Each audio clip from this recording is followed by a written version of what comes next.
Um, Hello, everyone. My name is Charles Palmer.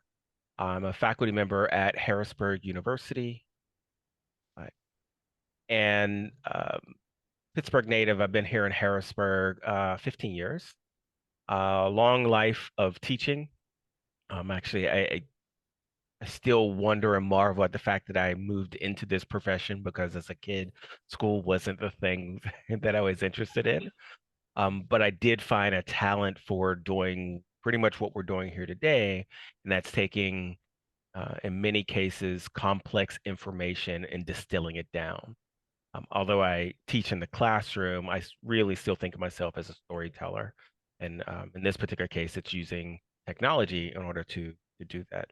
Um, been speaking for a number of years on a wide variety of technologies, mostly in the space of disruptive technology. So new technology comes up, people want to know about it. Uh, the local, all three of the local news stations will pull me out whenever there's something in social media or consumer safety to talk about these things. Uh, and at the university, as I said, I've been there for 15 years. I've been the head of two programs for the last number of years. Um, Today, I do want to talk about a couple of things related to artificial intelligence, but we do need to define what this space is and what the conversation is. So when we think about artificial technology, we all have some device that is a smart machine. Um, but when we expand that to a definition of artificial intelligence itself, we're really talking about machines that try to behave in a human-like fashion. Machines that think or act like a computer. So, we might say, hey Siri, what's the weather outside? And then that device will try and respond in a human-like manner. It'll go and look up information, it'll analyze that information, it'll then verbalize a response, right? So that's a device or machine that can think. Generative AI, which is the crux of what I wanted to talk about today, is a little different, but similar. Generative AI, or you're going to hear me, I'm going to call it Gen AI quite a bit because that's normally what we refer to it as. But it's a type of artificial intelligence that has been designed specifically to create new content. So where I asked Siri what the weather was, Siri would go out and collect that information and then verbalize it back to me. Generative AI would be, hey Siri, tell me a story. Um, uh, Actually, I should not have used that example because Siri can do that, but it's all canned information. This would be me using something like ChatGPT and say, tell me a story. And it's not regurgitating some story or even taking some information and analyze. Instead, it's trying to be creative. It's trying to think like a human. So that's where we end up with this idea of generative AI. And it can do things such as create images, create text, create music, create audio in general, and create video. So we're starting to see these things come aboard. One of the most important things about it, though, is it's not copying and pasting other information. It's truly trying to create something new. And then the real purpose of this presentation is to sort of look at this space, try and look at some of the concerns, the security risk, the economic impact that we might see, and figure out what the status of these technologies are today. But then I do want to look at some thoughts on how we can address these challenges, both from a societal and a legislative approach, but also from our everyday challenges in our lives. So I want to jump right in to look at a couple of different concerns. And the first one is this idea of the ethics involved with this particular technology or this set of technology, I should say. Um, Deep fakes, misinformation are pretty almost common these days. We keep hearing this term deep fake. We've heard it for the last 3 or 4 years. Actually, probably the last 6 years, we've heard the terminology. The idea here is that deepfakes make use of generative AI to fabricate, to create very convincing false media items. The goal of them in most cases is either to misinform or to erode trust in our standard information systems themselves. So this is synthetic content that is really designed to sway public opinion, defame an individual, or even make influences in the political campaigns or election process. You may have heard very recently in New Hampshire during their primary, a number of people got robocalls from President Biden, telling them something that was completely untrue. In this particular case, what the robocall said was, hey, the primaries don't matter. Um, don't go to the primaries. Instead, just wait for the general election. And so that was something that was done with the goal of spreading misinformation, one, but also persuading people to do something different than what they would normally do. We also see these technologies used to create imagery and create very realistic images or videos, again, without to sway opinion, but they're really done without the individual's consent. In this case, we can create an image of a famous person and have that image perform or do something that they would not do. This can lead to emotional distress or even just tarnishing someone's reputation. Um, the sad part about it is our legal system really isn't set up right now to protect an individual's autonomy or their image. If you are a megastar, you have some things in place, but you are just an average person. You are not. We were talking earlier, just as we were getting together here, about facial recognition. And so this is one of those places where someone could virtually represent me in an online environment that it is not me, right? So they're misusing my information. And there's really, uh, at the legal level, there's really nothing in place right now to stop someone. And then the last thing here in this ethical space is pretty important as well. And that's this idea of bias in AI outputs. So we know that these systems are designed based on, or actually, no, I probably haven't. I didn't mention that. So these systems are developed, um, they're trained on past information. So in order for the computer to tell me a story, in order for it to create a visual information, it is first trained on a large data set to understand that information. So you feed it a lot of stories, and then it starts understanding the structure of what storytelling is, so it can try and replicate that. We feed it a whole bunch of images and tell it this is a dog. And then later on, it can try and generate its own image of a dog.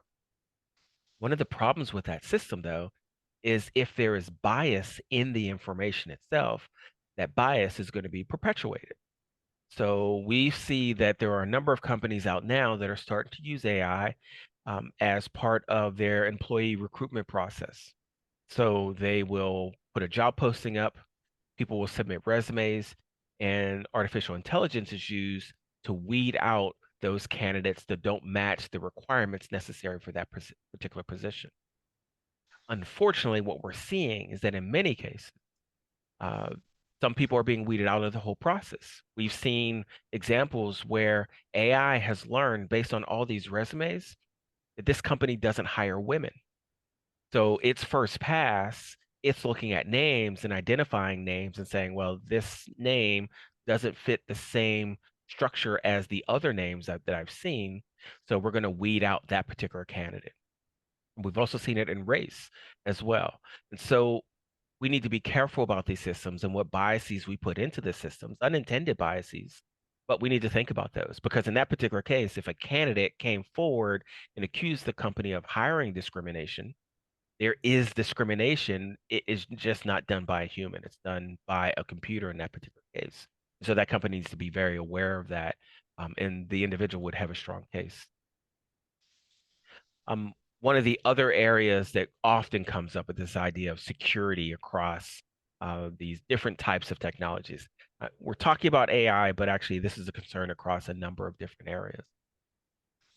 Because these technologies are getting so sophisticated, what we're starting to see is very personalized fraudulent communication. So this idea of turn on my laser printer. So this idea of phishing and scamming that's happening.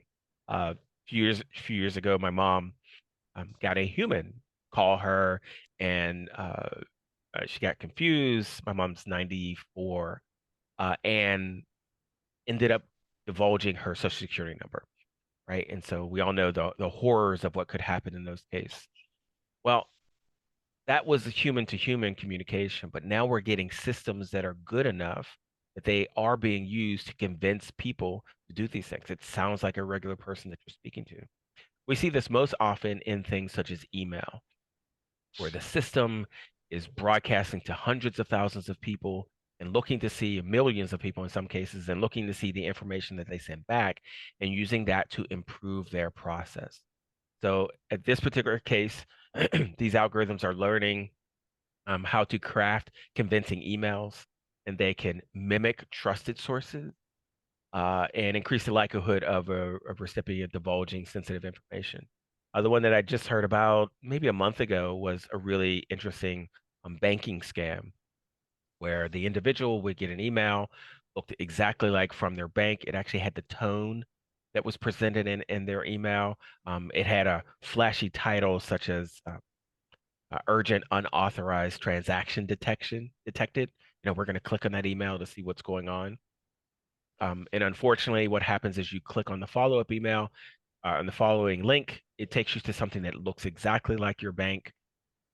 And then you try and log in, and it says login decline. Well, at that point, they would then pop up and say, well, give us your security questions to make sure that we can fix. And all of that is done just to get access to your banking information.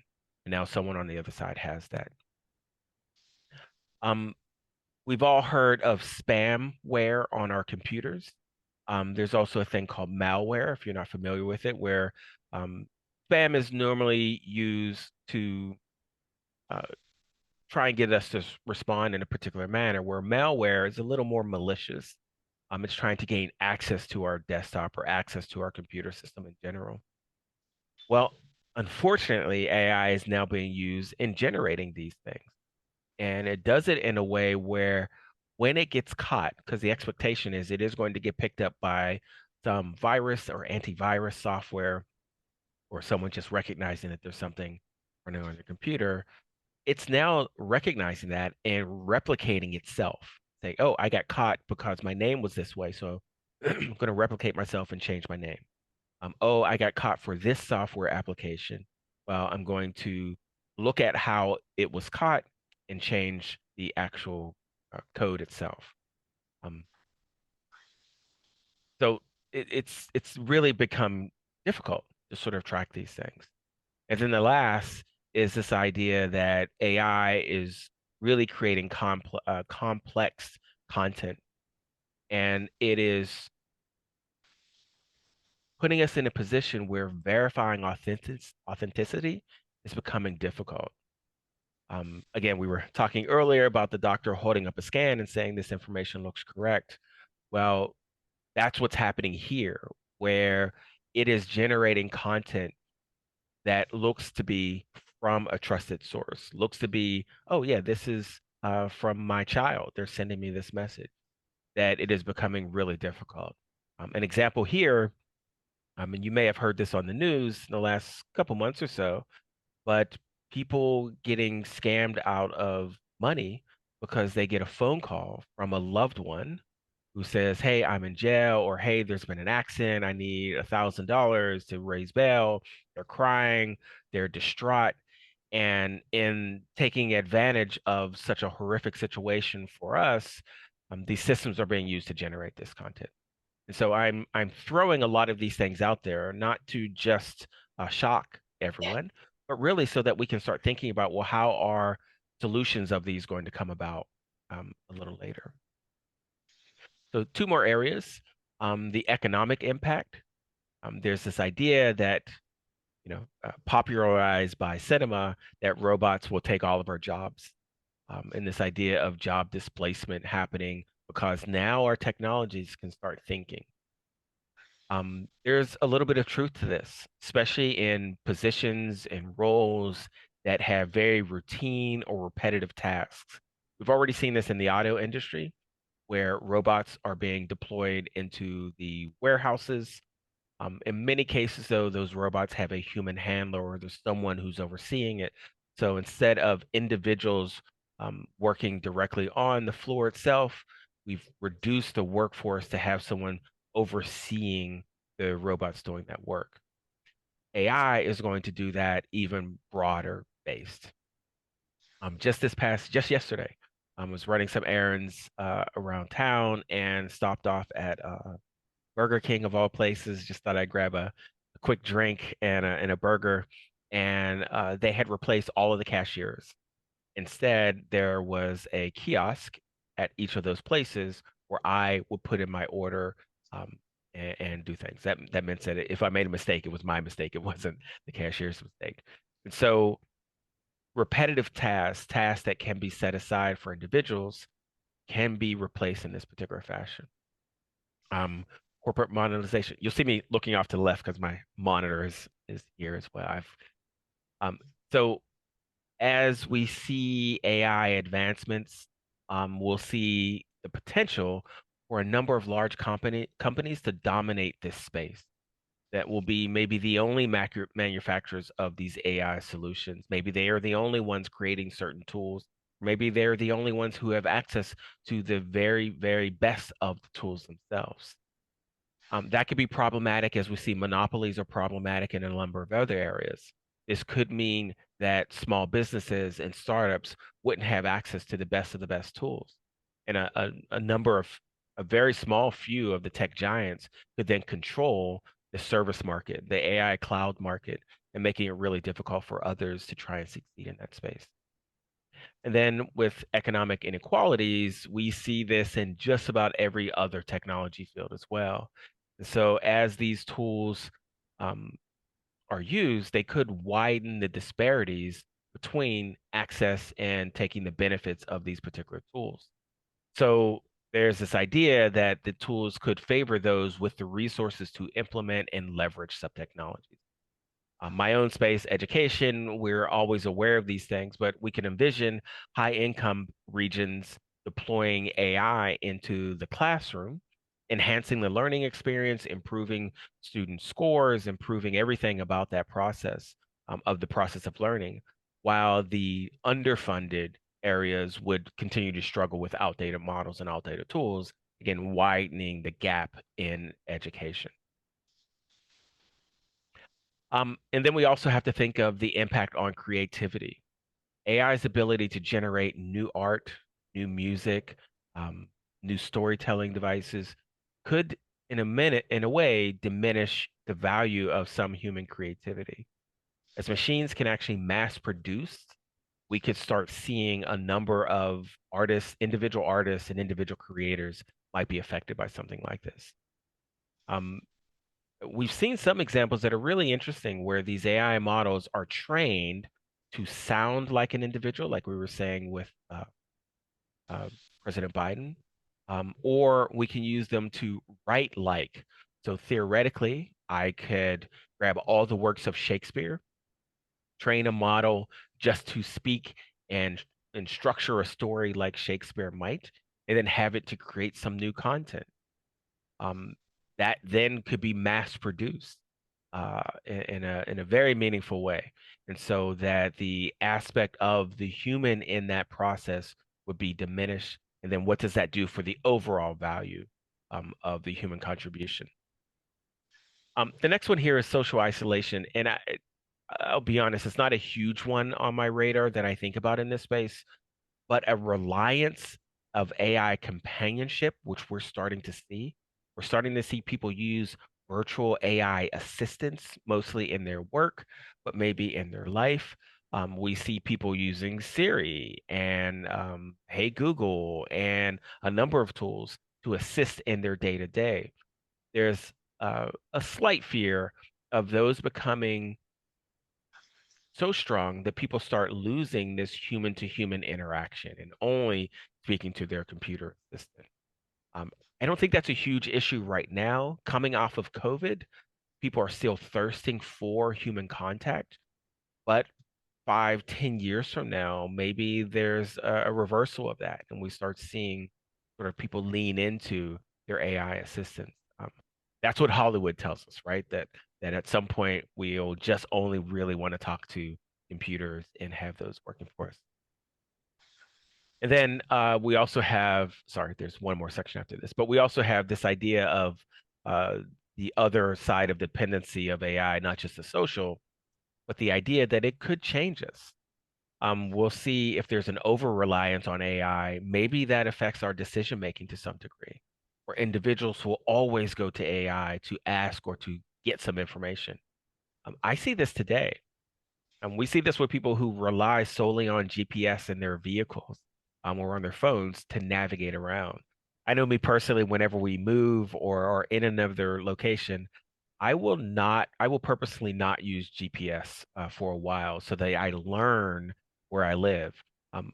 My wife and I joke because she lives off of it. Like sometimes we'll be traveling around the city and I'll go a different way. And she's like, "Well, how'd you know to get here?" It's like, "Well, I explored." Where she lives with, anytime she's going somewhere unfamiliar, she throws in the address and just solely listens to what it is. So it's that reliance of AI that has altered her physical perspective of the space itself. She doesn't know where that road goes because she's never driven down there, or she can't really map out the region based on that. And so we need to think about that. And that's at the GPS level. But what happens if we start having computers think for us all the time? How reliant on those would we be? And then we have some interesting aspects that sit in the regulatory space. Um, we know that AI can write art, can create art. We know AI could write a story. We know AI could craft music. Part of the big question is, well, who owns it? If I use I train it on William Shakespeare, I have it write a sonnet and throw his name on it and publish it as lost works. Um, I didn't create it. I didn't create the work. A computer created the work. There's a company that created that particular computer system. So who actually owns that particular piece? Right now, we have Federal Trade Commission has deemed that artwork created by AI is not owned by me, who may have created the prompt to generate that content. It's not owned by the AI itself, and it's not owned by the corporation. They've deemed that intellectual property rights can only be applied to a human, can only be owned by an individual. But they've also said that that human who wrote that text that generated that art didn't do enough in the process to truly create that art, so they can't own that. But what's going to happen in the future with that particular space? Along those same lines, what about accountability in this particular space? We have self-driving cars. We've also seen self-driving cars get into accidents. Who's at fault? Is it the driver? Is it the manufacturer? Is it the software developer? We need to consider what is the liability of individuals as we start enforcing or rolling out more and more AI solutions in different situations, especially in the sense where it could cause harm, is what we really need to be thinking about. And then the very last of the sort of doom and gloom is this idea of our governments are generally slow at keeping pace with the rapid development of technologies. And AI is evolving so much faster than many of the other technologies we have. A lot of the concern and a lot of what we're seeing right now is really only come about in the last 2 years. As OpenAI, which is the company that makes ChatGPT, they started rolling out their tool. November of 22, they really started pushing it out there for people to start using it. And then just last summer, sort of August of 23, the general public started getting used to it.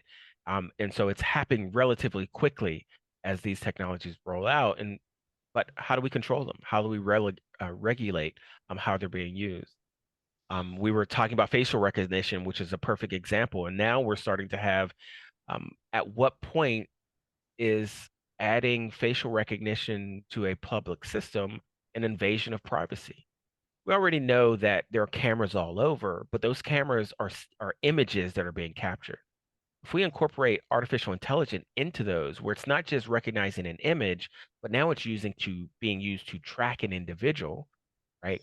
Connected to a server, face recognize that this is a particular person. They've been spotted on this camera, this, right? It starts getting to a point where it's less of a safety concern and more of an overseer concern that we might see. Again, Hollywood's use of these technologies would have led us to believe these. But right now, the regulations are very patchwork. This state allows this to happen. This municipality expects this is being used. The federal government says something different. So we really need them all to come together to come up with some way of approaching and figuring out how these technologies should be safely used. So I brought up a lot of the issues centered around these particular technologies. But luckily, we have our government officials as well as a number of developers are really saying, hey, let's look at this now. Doing it later is going to be too late. We'll be putting patches on things that are already there. As a kid, my mom always used the quote, the cow has already left the barn. No point in closing the doors now. And so that's what we're thinking about now. And so how can we protect ourselves? How can we protect others through the use of these technologies? And so there's a Senate Judiciary subcommittee that is looking at privacy, technology, and the law. That's their space. So they recently had a hearing and invited a number of AI developers, the companies themselves, the CEOs, the developers to start talking about what they think and what should happen in this space. And every one of them believes that these technologies need to be subjected to government regulation. They all thought that there's some level of oversight is needed. They did have varying degrees of that, but all of them, not just the three who was here, but the number of members that also met, all said the same thing. We need to do something now before later. And so, if you're interested, I can share a link to this talk. You can actually just search on C-SPAN for AI regulations, and you'll see it's about a 2.5 hour discussion hearing on this particular case. I've distilled it down into 4 big bullets of things to let you know what's happening at the regulatory level, the conversations that are taking place to safeguard against those things that we saw earlier in the presentation, to really start preparing us for being able to use these technologies safely. The area of ethical concerns. There are actually a lot of things that are being put in place now to make sure that we are safe in the future. They identified that there is a need for principles that should guide AI development and use, really focusing on the idea of fairness, accountability, and the prevention of harm. And so it was interesting that many of the companies are already deploying these in their systems. I do some blogging every now and then, and I asked AI, I had written something and I used AI and it said, make it snarky, right? So it took my text and it tried to make it a little tongue in cheek. And then I told it it's okay to use profanity in this statement. And it immediately responded with, I'm sorry, I'm not allowed to do that. It reminded me of the 2001 how but it was very interesting to see that there are some principles that are being set in place with these particular tools so that they can prevent harm in many cases. Along the lines of this sort of ethical concerns, they also mention transparency so that when an AI system makes a decision, we actually have access to see what the thought process was so that that can be validated for safety concerns or for whatever reason we might need to do, as opposed to AI being a black box. ChatGPT, one of the big tools that's used in the general public these days, I put some things in there. I asked for analysis of some data, and it returned with my answer. But it also had a little drop-down menu that once I clicked it, it showed me the steps that it used to analyze the information. That's a great first step because when AI would get something wrong, we could go back and see how it got it wrong and maybe improve upon it. But also, it means the system itself could learn, and it's showing us what it is learning from. Along with those principles, there's also the ideas of creating actionable guidelines for responsible AI use. So as companies start thinking about building their own AI systems, having these guidelines that companies can look at and say, oh, okay, I have to do this, I have to do this. They may not have thought of the extended use of their tools. They may have only thought very myopically about this particular usage case here, but having a set of guidelines to build from would be valuable in doing that.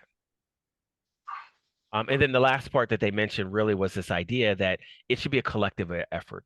It shouldn't be some one or two big companies making all these decisions.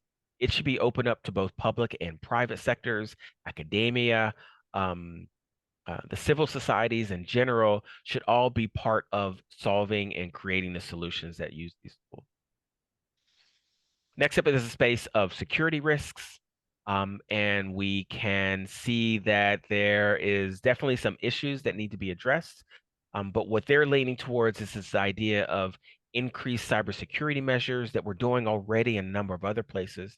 But let's look at employing them in AI here as well and make sure that people understand how to use them, mostly through the developers themselves. And then the other two areas we can see here is the economic impact. And this is the idea of making sure that we aren't displacing as much as we're retraining individuals. So if we think back to the auto industry, what they did was they distributed their workforce differently. Some people did lose their jobs on the workplace floor, in the factory levels, but in many cases, what the auto industry did was they let people retire out and then would retrain to work for different things. So instead of being the person who turned the wrench, you became the person who maintained the robots themselves. And so AI and the example that I mentioned earlier of happening at the cashier level, maybe that person is retrained to analyze the data that is coming from the AI system. You might need fewer people, but we've seen this happen all the time as new technologies in, people need to retool or find new positions within those industries. Um, and then the social impact is another one. So we need to really think about what we're developing AI for, making sure that we're constantly looking at ways of enhancing the human experience and ensuring that this technology can be a support for others. Um, we are actually in the process of developing a series of AI simulators that will be used to train. So these simulators that'll be used for our students, they're not replacing their instructor.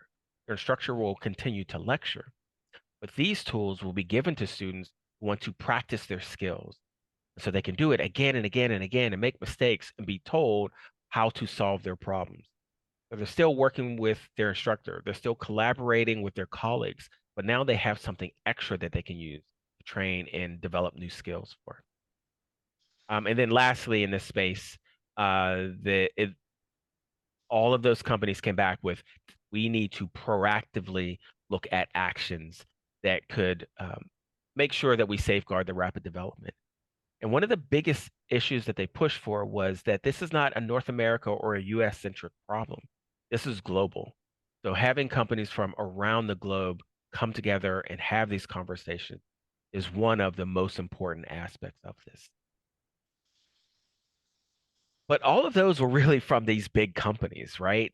Um, they talked about the development of AI, but what about us sitting here who might get the spam emails, or hear the distress voice on our phone, or provide information that we probably should have in an email? How do we keep ourselves and our individuals and our families and our loved ones safe? So there's a list here of 6 different things. One of them is staying informed. Um, Following, if you're a podcaster, listening to a podcast, the news will quite often mention AI issues or AI problems. Uh, there's Google Digital Garage has a good series of videos on various things, but even going to YouTube and saying, "Hey, what's new in AI?" and getting a quick little 10-minute soundbite about the state of AI itself. And that's not just AI, but that is keeping yourself informed and keeping yourself safe in a wide variety of things. You want to protect your personal data. None of this is new to us, but we need to think about the same issues as we move into AI that we did when we started using our cell phones. I started using computers in general. We always want to be cautious about sharing information online. That includes sharing information with AI systems. We always want to use strong passwords. Don't use the same password for every device that you own. I personally have an algorithm that I use for my passwords. I have a passcode that I use, and then for the system that I'm using, I'll append that. So it's actually a keyboard pattern. So in letter, I don't, in many cases, I don't even know what the words are, but I have a pattern that I draw out on my keyboard. That's my passcode. And then I append the first three letters of the website that I'm trying to log into. Right. So that's my password. And then I don't have to remember the length of it. I just have to remember short that algorithm. That helps. Another thing I'll mention that was very concerning to me is we were traveling about a year ago, and it was either American Airlines or Delta. But in order to use their Wi-Fi, you had to download their app, and downloading their app would give you access to stream movies that they had. So instead of having the in screen at the desk, you sort of at your seat, they just you stream it directly to your phone. And what happens when we download these apps? We normally just say okay, okay, okay, and then we have access to the app and we can perform whatever tasks. I took a look at the terms of service and what you were sharing. In that app, it said, hey, in order to use this, you have to share these things. It wanted to share my contact list. It wanted to share my camera. It wanted my microphone. It wanted access to files on my device. We have gotten so accustomed to just assuming that these technologies are going to be helpful because they solve one problem that we might have, in this case, in-flight entertainment. But we often open ourselves up to so many other things. And so don't just okay on those things. Start looking to see what you're comfortable with sharing. I decided in that particular case, I was not comfortable with sharing all of my photos with a particular airline or having access to my microphone, especially knowing that once I got off the plane, I probably wasn't going to uninstall the application itself. So I was thankful to just read a book on my phone rather than needing to watch an in-flight movie. Um, we need to get better at verifying our sources. We used to do this pretty regularly. We'd read something in the news and we wouldn't just take it for what the newspaper said. We would question that. We've gotten to the point where we don't question anymore. Um, I, I have an 18-year-old daughter. She's away at college right now. We talk about this all the time of making sure you're really fact checking yourself. My Facebook timeline is full of misinformation and mostly family members sharing and reposting that misinformation. And when just a really quick Google search will show you that that is infactual, that that is just a blatant lie, that that didn't happen or someone didn't say those things. So let's get back into the habit of verifying the information that we read and making sure it comes from a source that we trust. Last two here, we really want to think about advocating for transparency. We're starting to see a number of AI companies come out and have a uh, approach. They're sort of mentioning the fact that, hey, here's where we're getting our information and how we're training, and even disclosing that they're using AI. We need to start promoting those companies and saying that, yes, this is the way, this is what is acceptable. I liken this back to sort of the health craze that we started seeing companies stamp their product as being organic. And a lot of companies stamp things as being organic that weren't organic. And when the general public started calling them out, those are recalled. And now that organic stamp truly means something. I think in AI, we're going to see the same thing where people promote that, hey, we're using AI tools and this is how we're using. And when people just don't disclose that, or they disclose something that is not completely true, or not disclose it, but they say something that is not true, then they'll get called out on that. We need to use AI responsibly. I have a series of tools at my fingertips that I can use to make up so many different things. I can take images of anyone. I can have them say things that they never would have said. I could generate falsehoods. And so just because we have these tools available to us, we have to be careful about using the same we would just with anything else. And then lastly, we need to really think about, are we secure? The example of American Airlines, or whichever airline it was. We need to make sure that we aren't giving up information that we shouldn't be, or that we are safeguarding our own privacy. So that's me rambling on and on and on about this topic, sort of trying to enlighten you a little bit about what's happening in the space of generative AI and AI overall. And hopefully that sort of open your eyes to some of the things that are out there. But of course, we left a good bit of time to answer or to discuss anything else in this space, answer your questions that you might have. And for me to find out if this was helpful at all. Is it a tough thing for a teacher to figure out whether a student wrote a paper or whether AI wrote the paper? Our students thinks it's impossible for us to do. And I can tell you, I can tell you in 30 seconds if my student wrote something. Um, because I use this technology so often, I've recognized the pattern that AI itself uses. Remember, it was trained on a whole bunch of data. And from that data, it has determined its own pattern of delivering information. So if I ask AI to generate a 500-word report on a historic event, I can assure you that a couple of things are going to happen. One, almost every paragraph is going to be exactly 3 sentences long. Um, Two, as it gets to the end of sections, it's going to summarize exactly what it said in the previous paragraphs. And then three, it's going to use language that my students do not use on a regular basis. Right? And so in many cases, there's flowery language that it will just subtly put in there. It won't be overly flowery prose, but it'll just put a couple of things. And I haven't done this yet, but I could definitely ask a student, what does this word mean? And I know some of my students wouldn't be able to give me. They'll have to read it again and understand it. That, and then there are a series of actual AI tools that are deemed to read AI text to determine what percentage of AI is being utilized. And it's important for my students. I actually teach a generative AI course this semester, and we're looking at a lot of these tools, and I'm exposing them to students, not because I want them to go out there and misrepresent or misuse these tools, but I want them to understand that these tools exist and they can use them as a collaborator instead of using it as a tool to write that paper. I have no problem with the student saying, hey, I need to write a 500-word report on this particular historic event that took place. I'm going to use AI to generate an outline of my paper. I think that's a good use of this particular tool. And the student can read that outline um, and then try and expand on the information that was presented there with either what was the lectures that were taking place or the books that we were talking about. The other aspect of this that I did very early on as AI came out, I would change some of my assignments. So imagine, I'll go back to the historic example.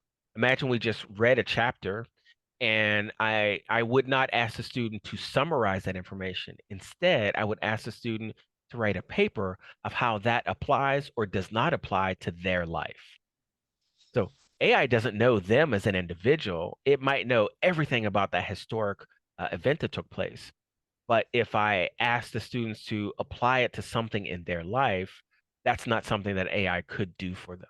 They would have to do that themselves. Is that good? That answer your question? Yes, thank you. Good, good. One Anyone of the else? one of the aspects I think of the human condition is that we tend to read and or listen to things that share our outlook on the world. And the more AI information that gets generated out there, the more you're going to be able to find something that fits your biases and becomes increasingly difficult to know what truth is. I mean, because my sister was a classic in the sense that you could go easily search her most recent post and it would say, no, this is totally fictional for all these reasons, but she would defend it to her death. Yeah. Okay. Because it fit her image of the world. I don't I don't know what you do about that situation. I mean, I wrote code for years, and I inherently brought my biases into the way I did things. And I don't know how you find reality. Yeah, that's a big issue. So we don't know the full answer, but I can tell you what I'm doing right now. I'm actually a PhD student and I am researching. This fits in my research. So the tool that I'm working on now, um, it's being used to detect toxicity in online environments, right?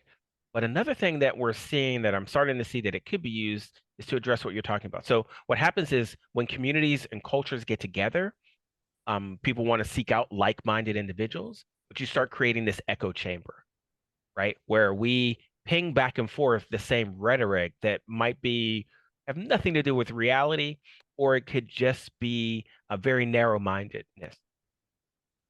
The tool that we're working on right now would be a detector in those cultures, in those communities. I'm using it in, mostly in online spaces right now, where it just listens.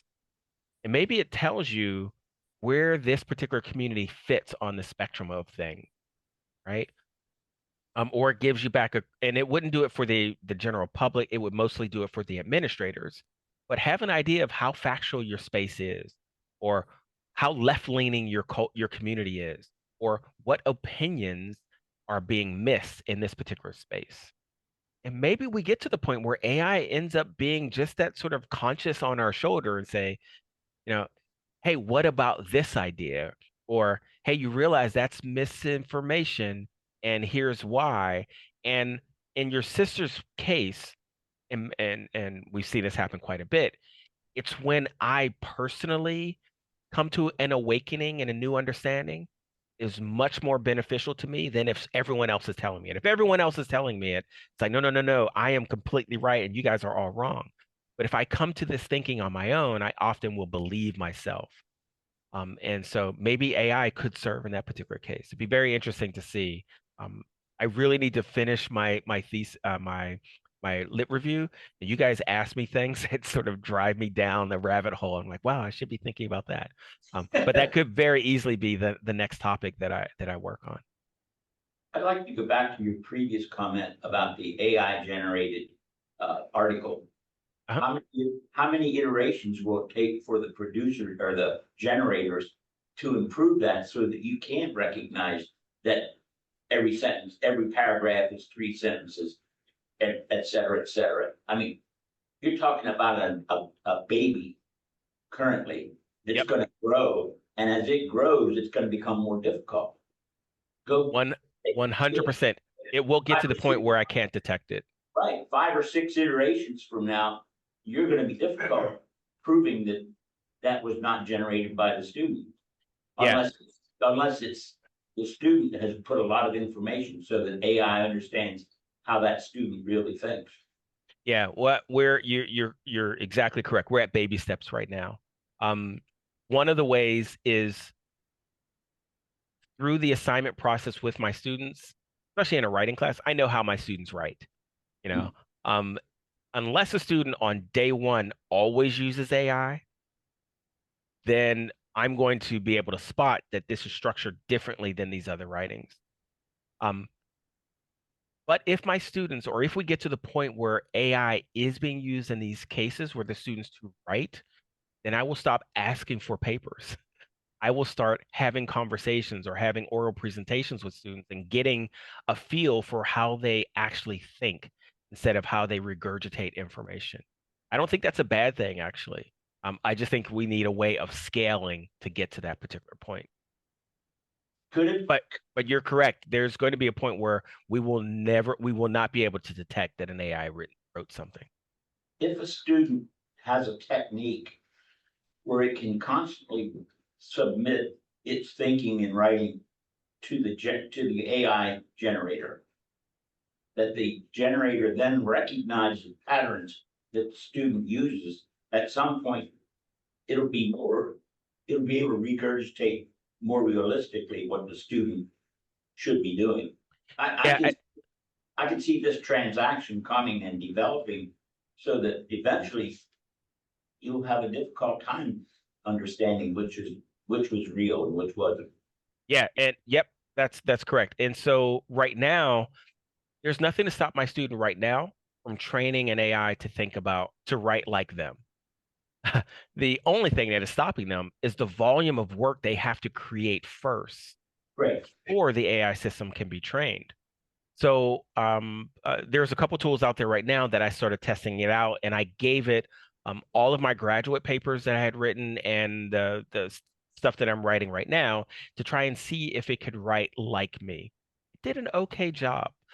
It didn't make the mistakes that I made, though. It still was correcting some of those things. It made zero spelling errors.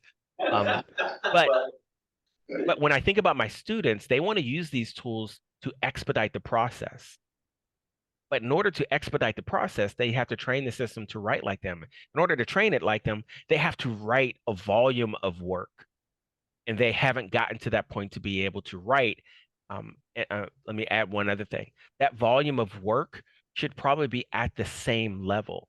Meaning, if they went back to high school and they loaded all their high school papers in, they were actually writing differently at that particular point, right? hopefully, yeah. Hopefully. So right now there's no benefit for them to use it in that fashion. For to get it to think like them. But that being said, I can envision an AI system that was trained instead of just on that one student. Maybe you find a system that finds all of the ninth graders in this particular high school system, right? Or in this geographical area, and it trains on all of them together. And then it becomes this average base that I don't want my students to realize that. But that could be another way of sort of working through this. So there's so many things that we need to think about in this particular case, and I honestly think that will be gone will be the days where paper writing is the way to be assessed.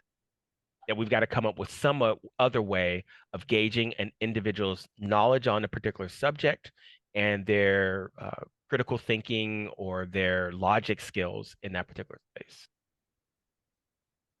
Is there such a thing as blue book exam anymore? I mean, we used to, obviously, I'm way older than anyone normally doing this anymore. But yeah, I mean, you went to an auditorium wherever and you wrote everything, and that's the way it was. And I mean, there are, one would seem to think that if you put a person in a room, their work is their work because you can isolate them from the web. And does that happen? It does happen. There are two reasons where it doesn't really happen as much, and they're both sad. We do have some individuals, some faculty member at the university that will still do blue books or still do composition books for those things. It happens a lot in the life sciences, Yeah. right? Where you have to memorize. You need biology, chemistry, you need those knowledges to be really locked in before you go into a lab. The reasons they're lacking or they don't happen as frequently as we used to happen in the past is your instructor might have a class of 30 students. You know, there might be such a large, they might have a class of 30 students. They might have 5 sections of those that they need to then, so it's not really scalable to read every single word that was written in that particular fashion. The other sad part about it is our students aren't used to writing. Their handwriting is almost illegible in many cases now because they are not practicing. They don't have any reason to do long form writing. They might write a post-it note. They might put notes in the edges of a PDF or a printout that they have. They text most of the days, or a lot of their papers are written from a keyboard. And so, it might be that instead of the blue book, we take them to a computer classroom and they type on screen on something that is not connected to the internet, right? That would be the next step of sort of the blue books. where they can't go and collect this information online or run an AI tool in order to do that. That'd be an interesting way of sort of getting the students around this idea of needing to use the internet in general to do it. Maybe getting around the teacher needing to then decipher writing, but then you have it all electronic, and then I could have AI grade them all, right? Yeah. Along those lines, though, um, I taught a class this past fall, and I set a task of myself of trying to design as much of the course using AI as possible. And there were some really interesting lessons that I learned. I could have AI generate slide decks. I could have it craft things. I had it design. I would give it prompts of what I wanted an assignment, what I wanted the students to learn, and then it would design an activity, and an assessment for the students. And then I've done this only once, but it worked out pretty well. Is I had the students answer some prompts, some questions, and then I fed all those into AI and had AI generate feedback for each one of those students. It did a pretty good job of, I gave it a rubric of what to look for, but it then assessed that student's knowledge based on that rubric. And again, scaling and making these things better for larger groups will be very interesting to see what happens. It couldn't do it without me though, because there were a number of cases, a number of points where the information or how it wanted to assess the student was not stuff that I had covered in the class itself. It was assessing the student on the body of knowledge of the world on this subject, where we hadn't covered everything in the world. So I needed to limit it down to particular areas. Could you comment on how on kids who use social media such as maybe TikTok or Facebook and the dangers of that with kids? Yeah. If we go back to the idea of the echo chamber, right? So where they're seeing or hearing the same message being repeated without any opposing points of view, I think that's one of the issues. The other is, unfortunately, these companies are starting to use younger children as a way of marketing directly to them, products and services that they know are going to resonate with that audience, getting those students or those children to go back to their parents and say, "Mommy, I want this thing," or "Daddy, I want this thing," or worse, which we've seen in a lot of cases of students or children, sorry, grabbing their parents' credit card and just going online. Um, uh, uh, Fortnite, right? They have a system called V-Bucks, and all these parents saying, all of a sudden, $1,000 vanished um, off my credit card, and turns out the kids were making these purchases. There's actually a class action lawsuit because what the companies did, Epic Games, who makes Fortnite, is they redesigned that page where you make the purchase, where if I purchase once, it automatically stored that credit card. So if the kid said, "Hey, can you buy me these V-Bucks?" the parents would go in and say, "Here's $20. That's all you need." There was nothing to stop the kid from just hitting buy, buy, buy, buy, buy, buy, buy later, not realizing it was tied back to the parents' credit cards. They just saw a button that says, "Oh, wait, I have enough. I can keep buying this. I can keep buying this." They also changed the layout of that page. So the companies were taking advantage. So we need to constantly be helping students and children to evaluate information. Like the conversation I constantly have with my daughter to really check her sources, or where'd you hear that? It's interesting that your three friends are the only people on the planet who have ever mentioned that particular thing. That might not be a real thing. Let's think about that. And so as our platforms create these echo chambers, we need to give our children the skills to sort of evaluate that. I also say that parents need to be a little bit more diligent. Um, all of the platforms have an age minimum. The number of parents I see that let their 10-year-old have a TikTok account. By the way, TikTok has a minimum of 13. Facebook has a minimum of 13. I'm sorry, TikTok is 12. Facebook is 13. Instagram is 14 or 15. But yet these parents are saying, "Oh, no, no, it's okay. My kid is okay. They can go ahead and they're mature enough to use these platforms." And that's not true. It's the same for the parent that says, that goes to the Best Buy or to GameStop and says, I'm buying this for my 10-year-old and it has a mature rating on it. The sales clerk, I've seen this example, the sales clerk saying, no, this isn't a good game for your kid. It's a lot of blood and gore. It's explicit language that is in there. And they're like, no, no, no, my 10-year-old is okay for doing this. And then they wonder why this kid acts out later on because they've been now influenced from something different that we all told them was not a good thing for them to do. But my friends can do it. Yeah. Yep. And as my mom said, I'm sure some of you've said either to your children or to your parents have said, if your friends jumped off of a roof or jump off of a bridge, would you jump too? That's right out of my family's heritage. I mean, oh, did we ever? Yeah, it's funny. I'm a little older than I look. I'm 57, and I distinctly remember my mom saying that. And then I came back years later and said, "Hey, Mom, all my friends jumped off of a bridge down in Cancun." So, so it happens, Mom.